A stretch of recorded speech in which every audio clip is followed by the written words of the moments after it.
नमस्कार दोस्तों, कुसुम हिंदी क्लासेस में आप सबका स्वागत है। मैं उम्मीद करती हूँ कि आप सभी खुश होंगे, स्वस्थ होंगे और अपनी पढ़ाई कंटिन्यू कर रहे होंगे। तो आज की क्लास में हम एस्टेट का जो एग्ज़ाम हुआ था 2023 में, उसमें जो हिंदी सब्जेक्ट करा रहे हैं हम। तो हिंदी सब्जेक्ट आया था, 60 नंबर के क्वेश्चन आए थे उसमें। तो आज हम 2023 का लेवल 2 यानी टीजीटी हिंदी का जो पेपर है वो सॉल्व कराएंगे। ये दो पार्ट में डिवाइड किया है हमने। फर्स्ट पार्ट में 91 से 120 तक क्वेश्चन कराएंगे और सेकंड पार्ट में हम 121 से 150 तक। तो चलिए शुरू करते हैं, अपना हिंदी सब्जेक्ट निकालते हैं इसमें।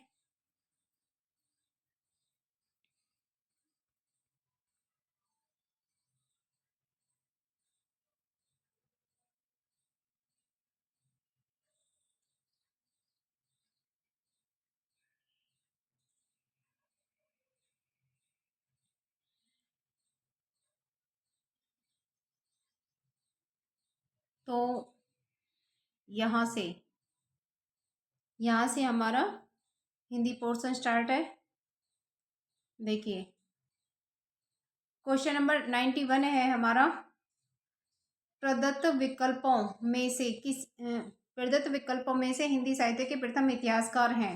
ऑप्शन देखिए, फर्स्ट ऑप्शन है हमारा प्रदत्त मतलब दिए गए विकल्पों में से। तो फर्स्ट ऑप्शन है हमारा आचार्य रामचंद्र शुक्ल। सेकंड ऑप्शन है गारसादा तासी। थर्ड ऑप्शन है हमारा George Abraham Grierson. Fourth option है मिस्टर बंधु। तो इसका हमारा सेकंड ऑप्शन ठीक है, गारसादा तासी। हिंदी साहित्य के प्रथम इतिहासकार कौन है? गारसादा तासी। तो चलिए चलते हैं नेक्स्ट क्वेश्चन की तरफ। क्वेश्चन नंबर 92 है हमारा। 7 जून 1955 ईस्वी को गठित राजभाषा आयोग के अध्यक्ष थे। ये क्वेश्चन कई बार रिपीट हो चुका है, इंपॉर्टेंट क्वेश्चन है, तो आप इसको अच्छे से कर लेना। ऑप्शन देखिए, फर्स्ट ऑप्शन है हमारा सेठ गोविंददास। सेकंड ऑप्शन है श्री बाल गंगाधर खैर। थर्ड ऑप्शन है हमारा श्री केशव चंद्र सेन। फोर्थ ऑप्शन है श्री ब्रजवासी लाल। तो 92 का हमारा सेकंड ऑप्शन ठीक है, श्री बाल गंगाधर खैर। इन्हें बीजी खैर करके भी लिखा आ सकता है, बीजी खैर भी बोला जाता है, इस तरह से भी आ सकता है। राजभाषा आयोग के अध्यक्ष कौन थे? बीजी खैर। अब इनका पूरा नाम है बाल गंगाधर खैर। तो चलिए देखते हैं अगला क्वेश्चन। क्वेश्चन नंबर 93 है हमारा। अच्छे पाठ्यक्रम की विशेषता नहीं है। ऑप्शन देखिए, फर्स्ट ऑप्शन है हमारा, इसमें नहीं है पूछा गया है, इस बात का हमें खास ध्यान रखना है। तो फर्स्ट ऑप्शन है हमारा पाठ्यक्रम शिक्षण उद्देश्यों की पूर्ति करने वाला हो। सेकंड ऑप्शन है पाठ्यक्रम में व्यक्तिगत भिन्नता को ध्यान में न रखा गया हो। थर्ड ऑप्शन है पाठ्यक्रम उस स्तर के छात्रों को ग्राह्य हो, मतलब वो जो छात्र हैं उस पाठ्यक्रम को अच्छी तरह से समझने योग्य हों। उस ऐसा पाठ्यक्रम होना चाहिए जो छात्रों को आसानी से समझ में आ सके।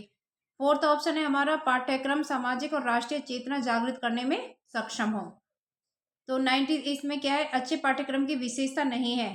तो 93 का हमारा सेकंड ऑप्शन ठीक है, पाठ्यक्रम में व्यक्तिगत भिन्नता को ध्यान में न रखा गया हो।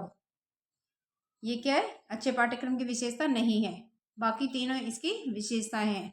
तो चलिए देखते हैं नेक्स्ट क्वेश्चन। क्वेश्चन नंबर 94 है हमारा। भारतीय संविधान के अनुच्छेद 351 में वर्णित है। अनुच्छेद 351 की बात की गई है। ऑप्शन देखिए, फर्स्ट ऑप्शन है हिंदी भाषा का प्रसार वृद्धि करना और तथा उसका विकास करना। सेकंड ऑप्शन है उच्चतम एवं उच्च न्यायालयों आदि की भाषा व्यवस्था। थर्ड ऑप्शन है राजभाषा आयोग का गठन। फोर्थ ऑप्शन है राज्यों में प्रयुक्त होने वाली भाषा। तो हमें बताना है कि भारतीय संविधान के अनुच्छेद 351 में क्या वर्णित था। तो 94 का फर्स्ट ऑप्शन हमारा ठीक है, इसमें था हिंदी भाषा का प्रसार वृद्धि करना तथा उसका विकास करना।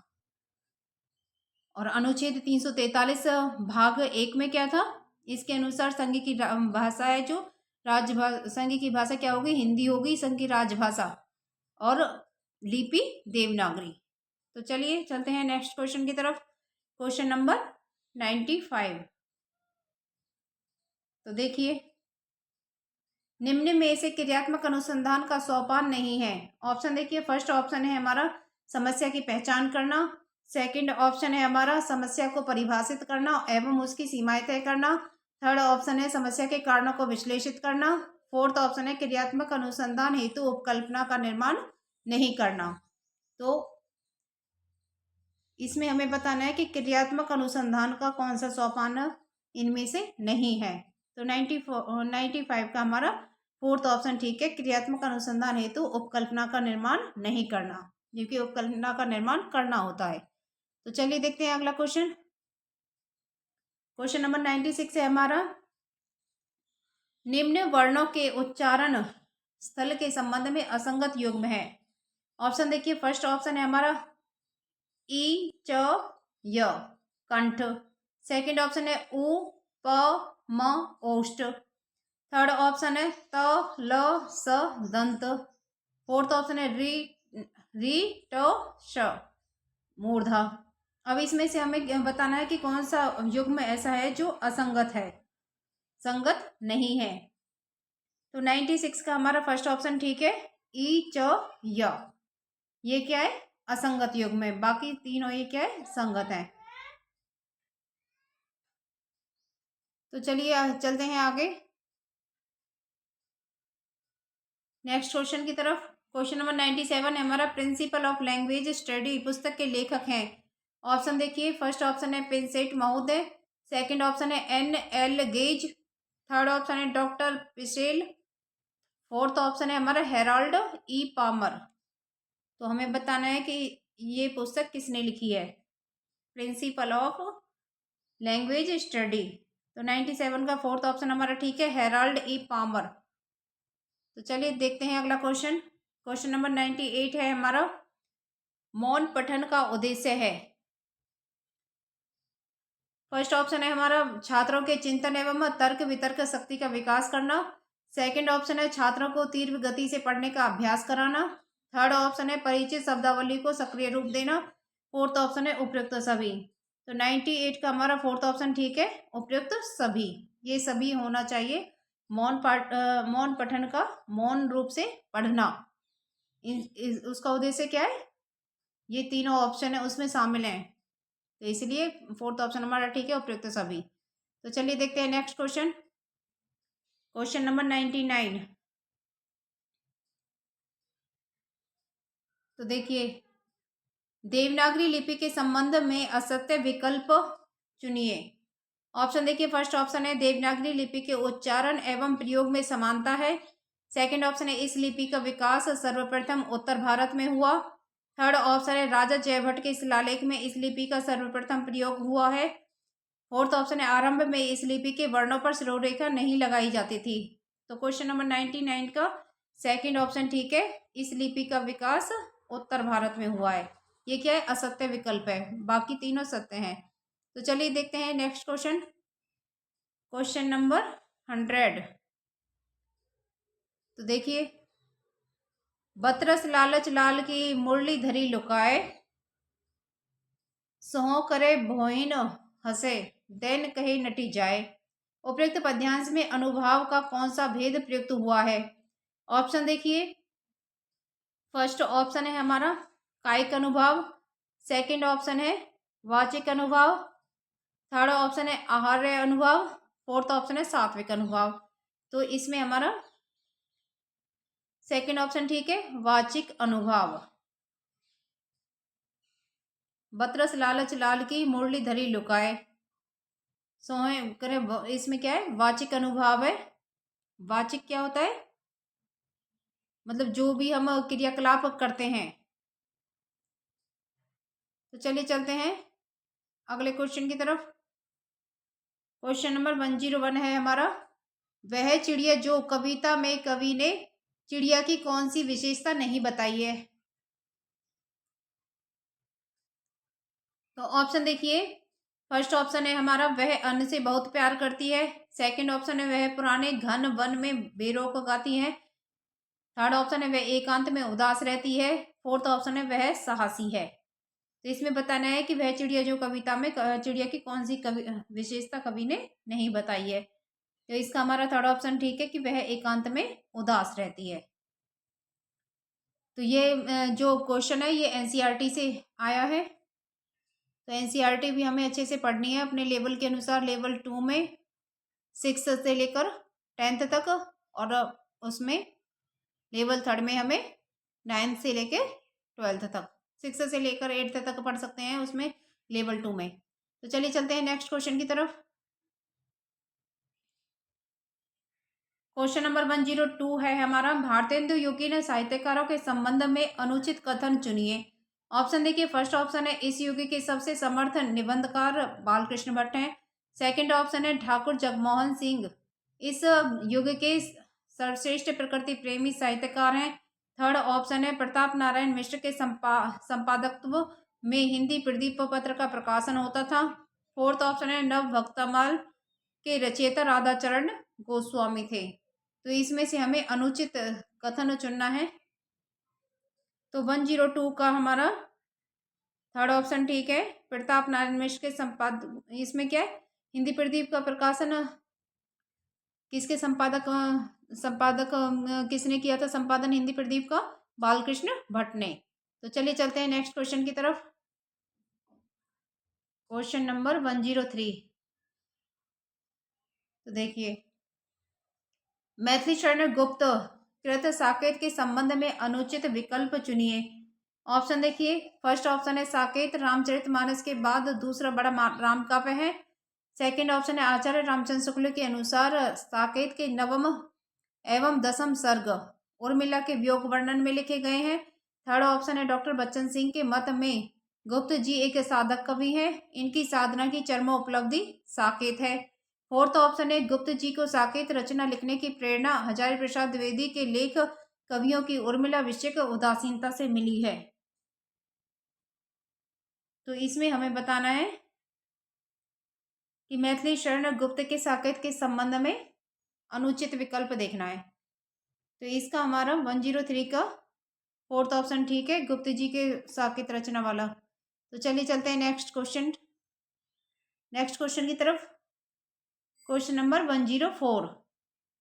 शब्द प्रकृति की दृष्टि से कौन सा युग्म असंगत है? ऑप्शन देखिए, फर्स्ट ऑप्शन है छाया तत्सम शब्द, सेकंड है उलूक तद्भव शब्द, थर्ड ऑप्शन है हमारा हमेशा विदेशज शब्द, फोर्थ ऑप्शन है हमारा बीहड़ देशज शब्द। अब हमें इसमें बताना है कि कौन सा असंगत है। तो 104 का हमारा सेकंड ऑप्शन ठीक है, उलूक तद्भव शब्द है, जबकि ये उलूक क्या है? तत्सम शब्द है। उलूक का तद्भव होता है उल्लू। तो चलिए चलते हैं नेक्स्ट क्वेश्चन की तरफ। Question number 105। निम्न में से कौन सा कथन अनुचित है? ऑप्शन देखिए, फर्स्ट ऑप्शन है हमारा ब्रजभाषा को कुछ विद्वानों ने अंतर्वेदी नाम से अभिहित किया है। सेकंड ऑप्शन है डॉक्टर धीरेन्द्र वर्मा ने कन्नौजी को ब्रजभाषा की एक उपबोली माना है। थर्ड ऑप्शन है बुंदेली बोली को कौशली नाम से भी जाना जाता है। फोर्थ ऑप्शन है डॉक्टर उदय नारायण तिवारी अवधी और बघेली में नाम मात्र का अंतर स्वीकार करते हैं। तो 105 का हमारा थर्ड ऑप्शन ठीक है, बुंदेली बोली को कौशली नाम से भी जाना जाता है। ये क्या अनुचित विकल्प है। तो चलिए देखते हैं अगला क्वेश्चन। Question number 106। छायावाद के संबंध में असत्य विकल्प चुनिए। ऑप्शन देखिए, फर्स्ट ऑप्शन है छायावाद शब्द के प्रथम प्रयोगकर्ता रूप नारायण पांडे हैं। सेकंड ऑप्शन है हमारा छायावादी काव्य अपनी लाक्षणिकता व्यंजनात्मकता एवं प्रकृति के चैतन्यकरण के लिए प्रसिद्ध है। थर्ड ऑप्शन है रामलाल शर्मा ने सूर्यकांत त्रिपाठी निराला को औज औदात्य एवं विद्रोह का कवि कहा है। फोर्थ ऑप्शन है सुमित्रा नंदन पंत की प्रथम कविता गिरजे का घंटा शीर्षक से प्रकाशित हुई है। तो अब हमें इसमें असत्य विकल्प बताना है कि इनमें से 4 विकल्प दिए हुए हैं, 4 विकल्प में से असत्य कौन सा है। तो पहला ऑप्शन है वही असत्य है हमारा, छायावाद शब्द के प्रथम प्रयोक्ता रूप नारायण पांडे हैं। ये क्या है? गलत है। तो चलिए चलते हैं नेक्स्ट क्वेश्चन की तरफ। Question number 107। क्वेश्चन नंबर 107 है हमारा, मानुष हो तो वही रस खानी, बसो ब्रज गोकुल गांव के ग्वारिन। जो पशु हो तो कहा बसु मेरो, चरो नित नंद की धेनु मझारिन। उपयुक्त पद्यांश में सवैया छंद का कौन सा भेद है? तो 107 का हमारा फोर्थ ऑप्शन ठीक है, क्रीट सवैया। इस सवैया के भी प्रकार है, मदिरा, मालती, सुमुखी, क्रीट। ठीक है, तो इसका है फोर्थ ऑप्शन ठीक है, क्रीट सवैया। तो चलिए चलते हैं नेक्स्ट क्वेश्चन की तरफ। क्वेश्चन नंबर 108 है हमारा, डॉक्टर नगेंद्र के मत में रीति निरूपण का आरंभिक ग्रंथ है। ऑप्शन देखिए, फर्स्ट ऑप्शन है केशवदास कृत कविप्रिय, सेकंड ऑप्शन है सूरदास कृत साहित्य लहरी, थर्ड ऑप्शन है कृपाराम कृत हित तरंगिणी, और फोर्थ ऑप्शन है चिंतामणि कृत कवि कल्पद्रुम। तो 108 का डॉक्टर नगेंद्र के अनुसार रीति निरूपण का आरंभिक ग्रंथ है ऑप्शन थर्ड, कृपाराम कृत हित तरंगिणी। तो चलिए चलते हैं नेक्स्ट क्वेश्चन की तरफ। क्वेश्चन नंबर 109, संघ की राजभाषा हिंदी और लिपि देवनागरी होगी, किस अनुच्छेद में वर्णित है?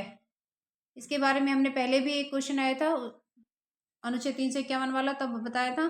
तो ऑप्शन देखिए, फर्स्ट ऑप्शन है हमारा अनुच्छेद 343, सेकंड ऑप्शन है अनुच्छेद 344, थर्ड ऑप्शन है अनुच्छेद 345, फोर्थ ऑप्शन है अनुच्छेद 210। तो 109 का फर्स्ट ऑप्शन हमारा ठीक है, अनुच्छेद 343। तो चलिए चलते हैं नेक्स्ट क्वेश्चन की तरफ। क्वेश्चन नंबर 110, रचना और रचनाकार के संबंध में असंगत युग्म चुनिए। फर्स्ट ऑप्शन है युगधारा नागार्जुन, सेकंड ऑप्शन है युग की गंगा केदारनाथ अग्रवाल, थर्ड ऑप्शन है वाणी की व्यथा त्रिलोचन शास्त्री, फोर्थ ऑप्शन है अजय खंडर रांगे राघव। तो अब हमें इसमें से असंगत युग्म चुनना है। तो इसका हमारा थर्ड ऑप्शन ठीक है, वाणी की व्यथा त्रिलोचन शास्त्री, ये क्या असंगत है। तो चलिए देखते हैं नेक्स्ट क्वेश्चन, बाकी तीनों ऑप्शन हमारे संगत हैं।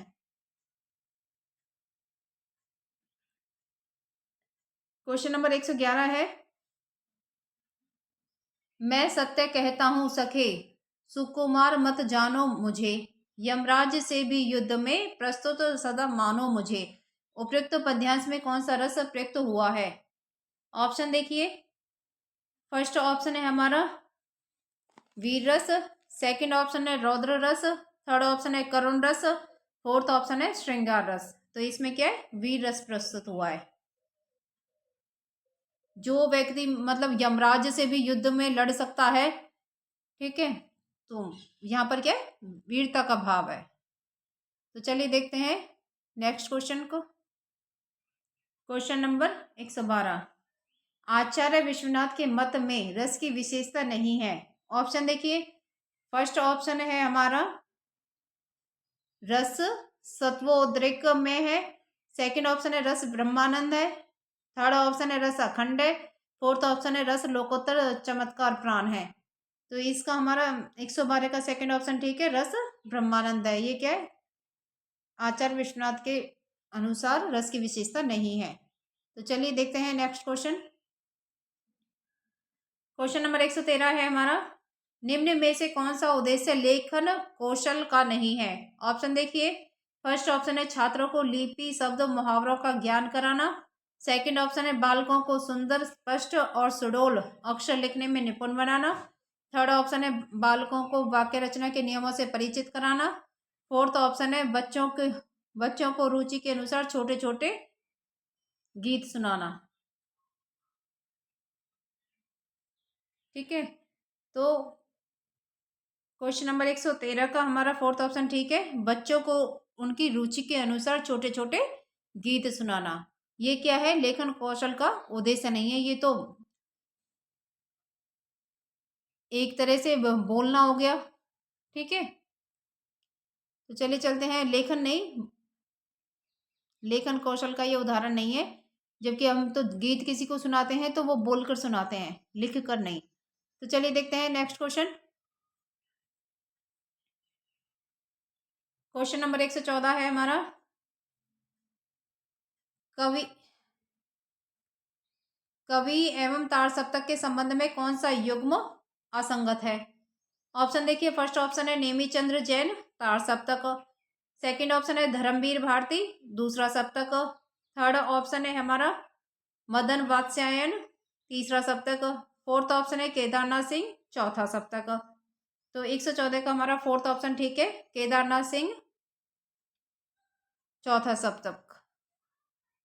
तो चलिए देखते हैं अगला क्वेश्चन। क्वेश्चन नंबर 115 है हमारा, जयशंकर प्रसाद के कृतित्व के संबंध में अनुचित विकल्प है। ऑप्शन देखिए, फर्स्ट ऑप्शन है, अनुचित विकल्प देखना है। फर्स्ट ऑप्शन है इनकी प्रथम कहानी ग्राम शीर्षक से प्रकाशित हुई है। सेकंड ऑप्शन है इनकी आंसू रचना वृह अनुभूति का उत्कृष्ट काव्य है। थर्ड ऑप्शन है इनकी झरना रचना को आचार्य नंदुलारे वाजपेयी ने छायावाद की प्रयोगशाला का प्रथम आविष्कार माना है। फोर्थ ऑप्शन है हमारा डॉक्टर बच्चन सिंह के अनुसार इनकी कामायनी रचना बड़ी विशुद्ध कल्पनाओं और मार्मिक उक्तियों से परिपूर्ण है। तो क्वेश्चन नंबर 115 का हमारा फोर्थ ऑप्शन ठीक है, डॉक्टर बच्चन सिंह के अनुसार इनकी कामायनी रचना बड़ी विशुद्ध कल्पना और मार्मिक उक्तियों से परिपूर्ण है। ये क्या है? अनुचित विकल्प है। तो चलिए देखते हैं अगला क्वेश्चन। क्वेश्चन नंबर 116, निम्न में से एक श्रव्य सहायक सामग्री नहीं है। ऑप्शन देखिए, फर्स्ट ऑप्शन है हमारा रेडियो, सेकंड ऑप्शन है टेप रिकॉर्डर, थर्ड ऑप्शन है लिंगवा फोन, फोर्थ ऑप्शन है टेलीविजन। तो हमें इसमें से देखना है कि श्रव्य सामग्री, श्रव्य मतलब सुनने वाली सामग्री नहीं है। तो 116 का हमारा फोर्थ ऑप्शन है। टेलीविजन क्या है? दृश्य भी है और श्रव्य भी है, सिर्फ श्रव्य नहीं है, उसको हम देख भी सकते हैं और सुन भी सकते हैं। तो फोर्थ ऑप्शन हमारा बिल्कुल ठीक है। तो चलिए चलते हैं नेक्स्ट क्वेश्चन की तरफ। क्वेश्चन नंबर 117 है हमारा, किस विकल्प में संधि कार्य असंगत है? ऑप्शन देखिए, फर्स्ट ऑप्शन है हमारा मन है प्लस कामना, मनोकामना। सेकंड ऑप्शन है यश है प्लस भव, यशोभव। थर्ड ऑप्शन है श्र प्लस मणि, श्रोमणि। फोर्थ ऑप्शन है अधय प्लस गति, अधोगति। तो 117 का फर्स्ट ऑप्शन हमारा ठीक है, मन है प्लस कामना, मनोकामना। तो चलिए देखते हैं नेक्स्ट क्वेश्चन की तरफ चलते हैं। क्वेश्चन नंबर 118 देखिए, निम्न में से नरेंद्र देव समिति का संबंध है। ऑप्शन देखिए, फर्स्ट ऑप्शन है हमारे हिंदी को राष्ट्रभाषा बनाने से, सेकंड ऑप्शन है नागरी लिपि में सुधार सुझाव से, थर्ड ऑप्शन है विद्यालयी पाठ्यक्रम निर्धारण से, फोर्थ ऑप्शन है 8वीं अनुसूची में नवीन भाषाओं को शामिल करने से। तो 118 का हमारा सेकंड ऑप्शन ठीक है, नागरी लिपि में सुधार सुझाव से। तो चलिए चलते हैं नेक्स्ट क्वेश्चन की तरफ। क्वेश्चन नंबर 119 है हमारा, सामासिक पदों की दृष्टि से कौन सा विकल्प सुमेलित नहीं है? आपको एग्जाम में मैक्सिमम क्वेश्चन ऐसे ही मिलेंगे कि कौन सा विकल्प सुमेलित नहीं है या फिर असंगत है, इस तरीके से मतलब पढ़कर उसे कंफ्यूज हो जाते हैं। लेकिन हमें अच्छे से पढ़ना है क्वेश्चन को, फिर उसी के अनुसार उत्तर देना है। कई बार क्या होता है कि हम तो एक नज़र में देख लेते हैं कि हाँ ये क्वेश्चन तो हमें आता है, लेकिन क्या होता है कि कंफ्यूजन में उसे पूरा ना पढ़ के हमें उसका गलत आंसर करके आ जाते हैं। इसलिए हमें क्वेश्चन को ध्यान से पढ़ना है, फिर उसी के अनुसार आंसर देना है। तो चलिए देखते हैं क्वेश्चन नंबर 119। ऑप्शन देखिए, फर्स्ट ऑप्शन है हमारा ऋषिकेश बहुव्रीहि समास, सेकंड ऑप्शन है मंदाग्नि तत्पुरुष समास, थर्ड ऑप्शन है उचितानुचित द्वंद्व समास, फोर्थ ऑप्शन है अनुरूप अव्ययभाव समास। अब इसमें हमें देखना है कि कौन सा सुमेलित नहीं है। तो सेकंड ऑप्शन हमारा ठीक है, मंदाग्नि, मंद है जो अग्नि, इसमें कौन सा समास होगा? कर्मधारय समास। ठीक है, तो चलिए आगे चलते हैं। क्वेश्चन नंबर 120, ये इस पार्ट 1 का लास्ट क्वेश्चन है। तो देखिए, नादान दोस्त कहानी में केशव की बहन का क्या नाम था? ऑप्शन देखिए, ये भी हमारा एनसीईआरटी से लिया गया है क्वेश्चन। ऑप्शन देखिए, फर्स्ट ऑप्शन है अनीमा, सेकंड ऑप्शन है मीरा, थर्ड ऑप्शन है अप्सरा, फोर्थ ऑप्शन है श्यामा। तो उसकी बहन का, केशव की बहन का नाम था श्यामा। फोर्थ ऑप्शन हमारा बिल्कुल ठीक है। तो चलिए आज की क्लास में हमने एस्टेट 2023 लेवल 2 का फर्स्ट पार्ट कंप्लीट किया है। आप इसको अच्छे से देखना, ध्यानपूर्वक आपको देखना है, समझना है। अगर फिर भी कोई क्वेश्चन में आपको डाउट रहता है तो आप कमेंट करके पूछ सकते हैं। तो चलिए आज की क्लास हम यहीं पर समाप्त करते हैं। मिलते हैं अगली क्लास में, पार्ट 2 में। तो चलिए इस क्लास को यहीं पर एंड करते हैं। धन्यवाद।